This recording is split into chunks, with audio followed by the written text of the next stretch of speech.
All right, athletes, welcome back to the Academy for another Mobility Monday. I'm going to be working with Coach Missy today as she's going to help me demonstrate a stretch for our medial hip, or what most people call the groin.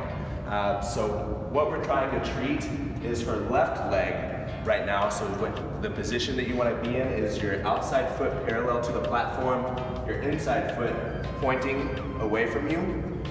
Position the hands, take the hands in the cage in front of you at chest height. That way we drive extension in the spine, and then start to drive the hips side to side. So right now she's got a slight bend in her knee.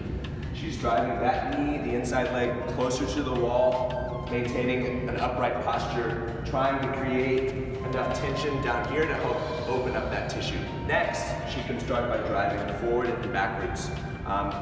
While she's doing this, we're keeping our hands anchored to the cage just to provide stability, so if you know you start to dive down and in, that helps you keep you upright. After that, we're going to start to take a point of stability off of the cage with the outside arm. She's going to continue driving the hips forward and backwards. As she drives the hip back, she's going to reach down towards the ground. As she drives the hips forward, she's going to reach up to the roof. So while you're doing this, you don't want to arch your low back, so you'll keep tension in your core and your midline, and really try to extend and create tension from the top down to help to open up that joint.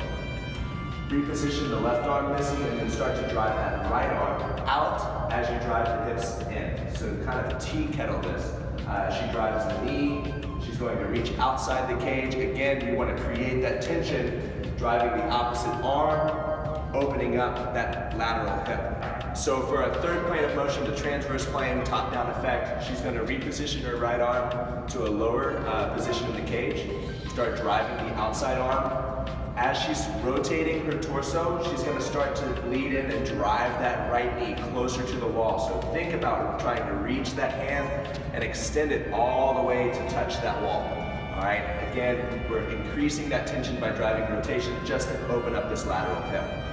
For our final position, she's going to rotate her chest inside the cage, reposition our arms on either side, start by driving the hips forward and backwards. And all this does is it helps to reorient the body to create a different load over the hips. From there, start to drive side to side. Again, always trying to keep a slight bend in this bottom leg. You never want to lock out that knee. And then again, we're going to take away a point of contact on the cage. So take the left arm off the cage, start to drive the hips forward and backwards, and start to reach up and back. Again, trying to drive extension in the spine, try to drive extension and abduction in the hip. Go ahead and start driving overhead side to side, Missy. With that left arm, adding a twist. Again, driving the hips forward and backwards. Our final variation is she's going to drive in an anterior lateral or diagonal direction.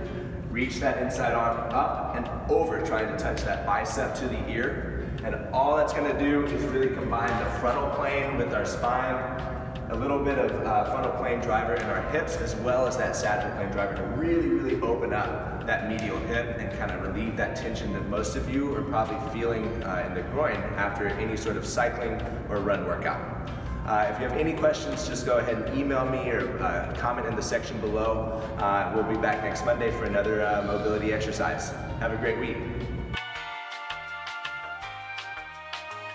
I'm going to use Missy today, or I'm going to work with Missy today as she helps me demonstrate. Can we redo it? I'm What? laughing at the back.